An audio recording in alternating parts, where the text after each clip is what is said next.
Talia Ricci. Tonight, there's growing anger over the number of asylum seekers being left to sleep on Toronto streets. This is my luggage. I sleep here. The city is asking for additional support to help get people housing, while some say all three levels of government are using refugees as political pawns. Plus, the war's not temporary. It's become a permanent fixture. As the war in Ukraine rages on, the deadline to apply to come to Canada under a federal emergency program is tomorrow. And taste music, taste art. We celebrate Arabic music, art, and culture.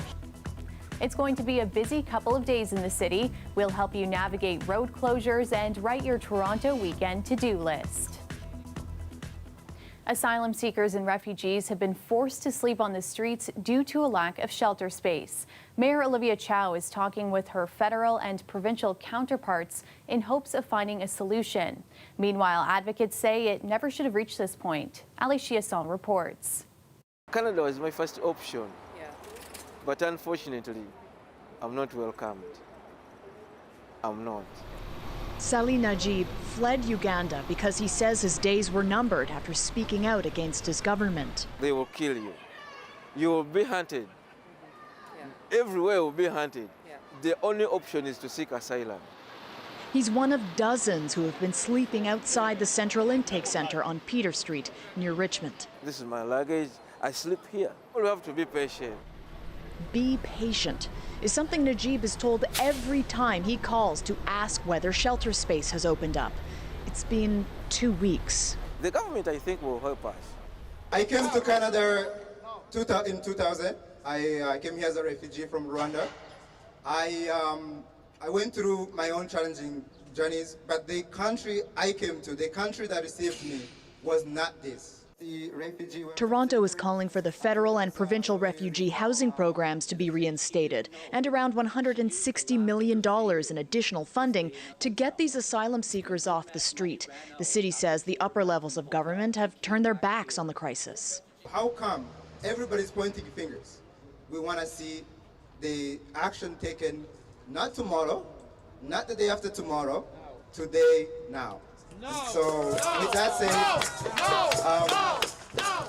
the federal government says they've given a lot and are prepared to give more, but meetings are ongoing.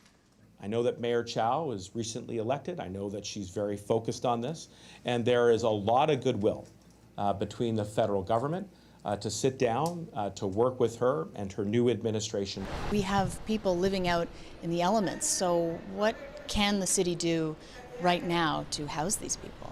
Let's look at the federal armories that we have that have been used in the past as well. They're equipped with cots, with blankets, and with the facilities to be able to support people. Councillor Ozma Malik, whose ward this is unfolding in, says both the feds and the province can step up in the immediate too. To make sure that the facilities that we have that are in the jurisdiction of the federal government and the emergency response that the provincial government can bring to bear to this crisis is something that we're working on with the urgency that it requires. Salih Najib, meantime, still holding on to hope for that better life that brought him here. If I lose strength, how about my kids? How about my family? How about my parents? So I have to be strong. Ali Chiasson, CBC News, Toronto. And in a statement this evening, Chow said today's meeting with the feds and the province was productive, saying, quote, "The city, provincial and federal governments all see and understand the urgent need to address the immediate crisis and to develop and implement longer-term solutions so that newly arrived refugees and asylum seekers have the support and shelter they deserve." She added that all levels of government have agreed to bring actionable solutions to a meeting on Tuesday. For Ukrainians fleeing the war, the deadline to apply to come to Canada under a federal emergency program is tomorrow. While the applications are reaching the finish line, the fight in Ukraine has no end in sight. Dale Manukduk has the story. It's been nearly 17 months since Russia invaded Ukraine, displacing millions of people. There's about 8 to 10 million displaced in Europe, a lot internally in Ukraine, from eastern Ukraine to western Ukraine. So again, that Canadian number of people who've arrived, while it seems large, it's small in perspective. To help people find safety, Canada launched the Canada-Ukraine Authorization for Emergency Travel, or QIT program. Since applications opened up last March, more than 1.1 million Ukrainian nationals have applied. Almost 800,000 have been approved, and over 165,000 have arrived in Canada under the temporary emergency program. The war's not temporary. It's become a permanent fixture. I think we should still do something for these people. Jane and Joe Lewis hosted a Ukrainian man named Alexei for 3 months. An easy guy to get along with. He was, and I'm glad that we did it, because when we're looking at all these newsreels and all, these older people piling through rubble and little kids crying with their little suitcase, how could you not help somebody? Canada has committed $8 billion in financial, humanitarian, and military support to Ukraine. Even as we sunset this particular immigration program, which was a temporary program, Canada will continue to stand resolved behind Ukraine with our NATO allies. As for the program, Immigration, Refugee, and Canadian Citizenship says it's monitoring the ongoing needs of Ukrainians and will adapt its response as needed. Whatever version of a visa is announced for going forward, we think it's really important to have ability to work within our open work permit, because that will allow people to sustain themselves, to live and feed themselves in Canada. While applications for the program end tomorrow, those who have already been approved have until March 31st, 2024 to come to Canada. That's already over 600,000 Ukrainians with a Kiewit visa who have that option. And for Ukrainian nationals and their family members who are already here, they have until the end of next March to extend or adjust their temporary status free of charge. Dale Manukduk, CBC News, Toronto. The calls are getting louder for immediate action on bail reform in Canada. They come after 2 recent killings, one in Toronto and one in Edmonton. In each case, the accused was out on bail. Kate McKenna has more. A desperate plea from Edmonton's mayor. The governments responsible are not stepping up to the way they need to step up. That is why I sent that letter. That letter sent to Federal Justice Minister David Lametti. It says a man accused of killing a man in a random attack was released on bail and supposed to be under house arrest. I struggle to comprehend why someone who could be a risk to others was released into our city without a plan, the mayor wrote. 52-year-old Nakunda Rukinisha was a father of 7.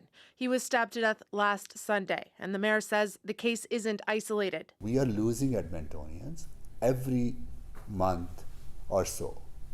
Violent crime is on the rise. That message is echoed across the country. Last week, Toronto woman Carolina Hubner-Macarat was hit by a stray bullet. The man charged in connection with her death was also out on bail. Premiers and the Conservative opposition have long been calling for tougher rules. We cannot afford to wait longer for better protection from random violence. Provinces and territories are doing our part on more law enforcement to combat crime, on gangs, on domestic and partner-based violence. But we need necessary federal follow-through. The catch and release criminal justice system that Justin Trudeau legislated and the NDP supported allows the same repeat violent offenders to commit one offense after another and be released onto the streets without consequences. The federal government has introduced a bill to tighten bail conditions, targeting violent offenders. But that bill has only just started the parliamentary process and is still several steps away from becoming law. For some people, it's already taken too long. Kate McKenna, CBC News, Ottawa. Toronto police have now been able to put a name to a man whose remains were found in a downtown building 4 years ago. After trying in vain to identify him, investigators turned to genetic genealogy. And as Anam Khan tells us, detectives believe the technology could help them identify many more people in their database. 4 years ago, police found a body in a stairwell of a building on King Street West. He didn't have identification, there was no missing persons report, and he didn't have a criminal record, so there was no fingerprints on file. At the time, police released a sketch of the man, but when that didn't turn up any leads, they turned to investigative genealogy, a process that involves creating DNA profiles, comparing them with databases like Ancestry.ca, and working to find family connections. Police say they connected with a relative a few months ago and were able to confirm the man's identity. We're able to utilize this technique and hopefully, if possible, and if we can continue with our grant funding, we'll be able to work through all the unidentified human remains in Ontario, and hopefully be able to give at least most of them back their names and provide families with what happened to their loved one. Toronto Police began using genetic genealogy in 2019 with the help of a provincial grant, and since then have cracked several cases, including the murder of 9-year-old Christine Jessup, which had gone unsolved for 36 years. As the technology becomes popular, experts say it will be important to put some guardrails around how it's used in order to protect privacy. If we collect DNA samples for the purpose of a particular forensic study, we want to make sure that if we use those data for anything else, that it is within the lens of the informed consent that we received, and that we're not misusing DNA data in order to answer different questions or to move forward in different directions. Toronto Police says it has 65 human remains it wants to identify and is in the process of sending 12 remains for testing. Anam Khan, CBC News, Toronto. From watching Indy cars whip by to taking a dance lesson on the beach, there's plenty to do this weekend in the city. Tyler Cheese has more on the festivities to watch out for. It's another busy summer weekend here in Toronto, and there's a ton going on. Right here in Nathan Phillips Square, there's Taste of the Middle East. In Bloordale, there's Big on Bloor. That's happening all weekend as well. Out in Woodbine Park, there's Salsa on the Beach, and of course, the big one, the Honda Indy. If you've been hearing the roar of engines, that's because the annual racing event kicked off today, and the fans were out in full force. I love the cars because they look so cool and they go so fast. Oh. Same. It's so big, and then the colors and how they make it. The Indy is on at Exhibition Place until Sunday afternoon and will close Strawn Avenue between Fleet Street and Lakeshore Boulevard. Lakeshore will also be closed from Strawn to British Columbia Drive. Racing fans are encouraged to take the TTC or GO Transit to get to the area.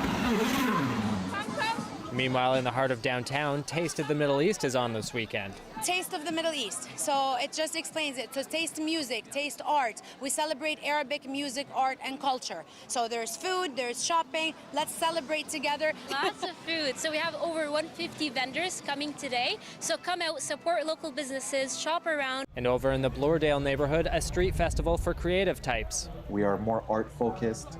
So I find the attention span of a lot of our visitors are slower paced. So people that are engaging with a lot of our art workshops, you could actually sit down for 5 to 10 minutes and enjoy some familiar spaces. Big on Bloor also runs all weekend, closing Bloor Street between Dufferin and Lansdowne from noon until midnight. And finally, if you're in the mood to dance, check out Salsa at the Beach in Woodbine Park. Let the rhythm take control and enjoy it. Dance how you feel it, and that's all that matters. The event is part of the beach's Jazz Festival and will feature a range of Latin American music. You can even catch a group salsa class right on the beach. It's something that you want to be the one telling the story. You do not want to be the one listening to, oh yeah, it was great, you missed it. You don't want to miss this. Salsa at the Beach also runs through until Sunday evening. Tyler Cheese, CBC News, Toronto.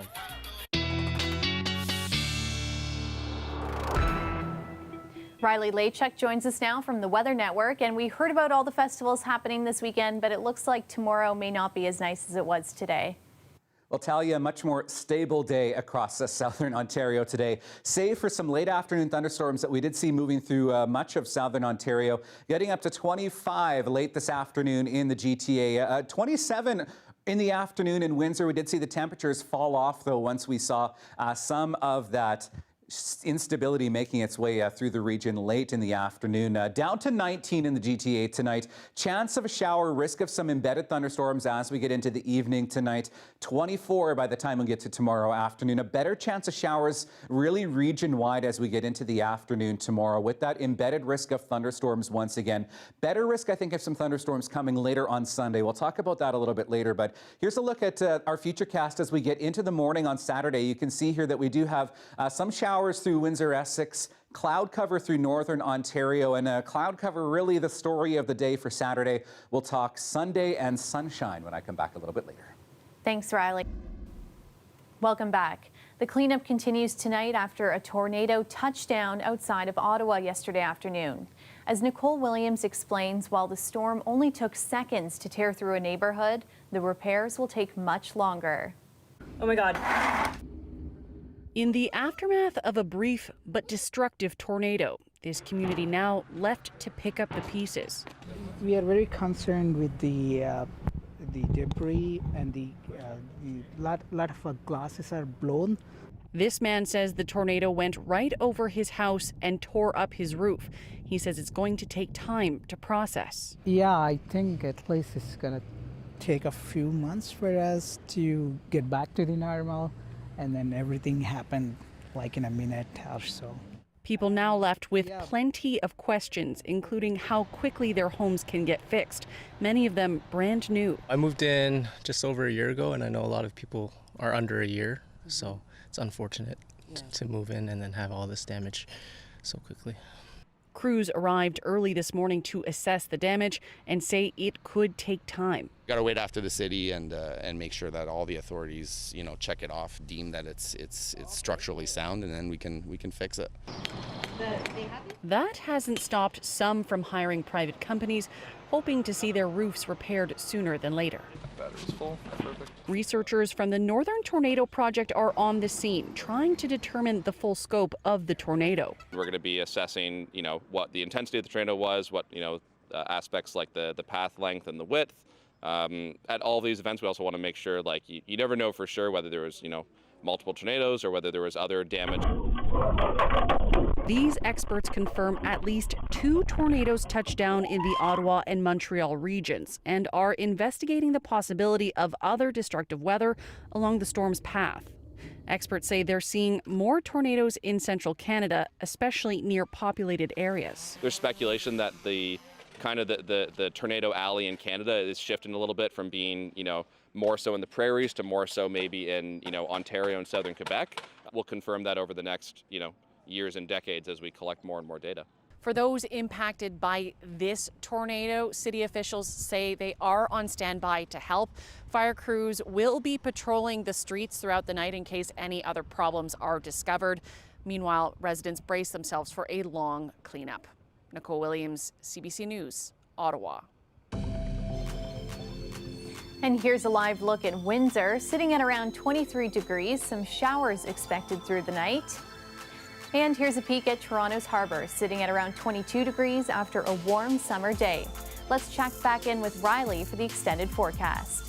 So I was talking about sunshine, Talia, a little bit earlier, and you can see here that as we get into the morning, mainly cloudy skies, still a lingering chance of showers really across southern Ontario as we get into the day on Saturday. That's really the story of the day. We were expecting some rain through Saturday, but the forecast models have been pushing this main band of precipitation further south of the lake, so I think it's just a chance of showers really across southern Ontario through the day on Saturday. Some embedded thunderstorms overnight once again, but as we get into Sunday, mainly sunny skies for most of southern Ontario. A little bit of high weather clouds still lingering over the GTA, but otherwise a sunnier day till we get to the afternoon. Then we start to see perhaps some more thunderstorm activity bubbling up late in the afternoon.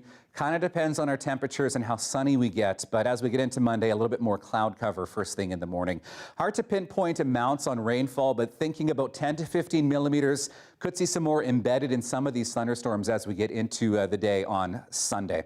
So across the region tonight, 19, 20 degrees, 17 in Kitchener with a chance of showers. Cottage country a little bit cooler this evening, and into tomorrow we're expecting temperatures 24 for Windsor, Essex, Chatham, Kent, Sarnia, London, a little bit warmer in the Niagara region. Hamilton at 27 tomorrow, 29 under a mainly sunny sky for your Saturday in Ottawa. Taking a look at your 7-day forecast now, or your 5-day forecast, I should say. We're expecting a chance of some showers on Sunday, but the better day to get outside.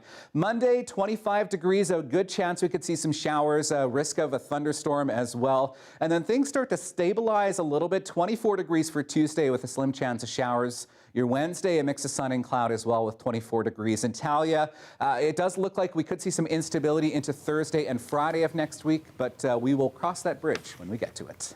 Thanks, Riley.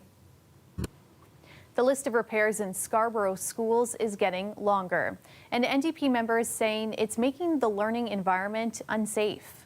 Years of underfunding and cuts have taken their toll on schools here in Scarborough.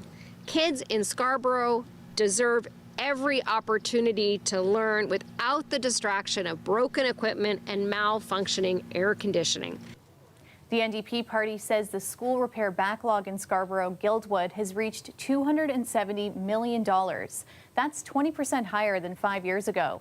In a statement this evening, the Ministry of Education said the Toronto District School Board received $78 million in funding this year, despite a decline in student enrollment. Meanwhile, Scarborough-Guildwood residents will vote in a by-election later this month after former Liberal MPP Mitzi Hunter resigned her seat to run for mayor. Stay with us. We'll be right back. The 5th annual Marner All-Star Invitational is in full swing at the Sports Village in Vaughan. It's hosted by Leaf star Mitch Marner, who says it's a fun way for him to give back to the community. Today, it's all about just having fun, enjoying being on the ice with the pros. Obviously trying to raise a lot of money for great causes. But today there's 4 different pads, 4 different skills going on. So we got best shot, we got a little shinny arena, fastest skater, and relay race. So it's all about just having fun. Doesn't matter your age. Come out here, enjoy everyone out there with you, and just have a lot of laughs.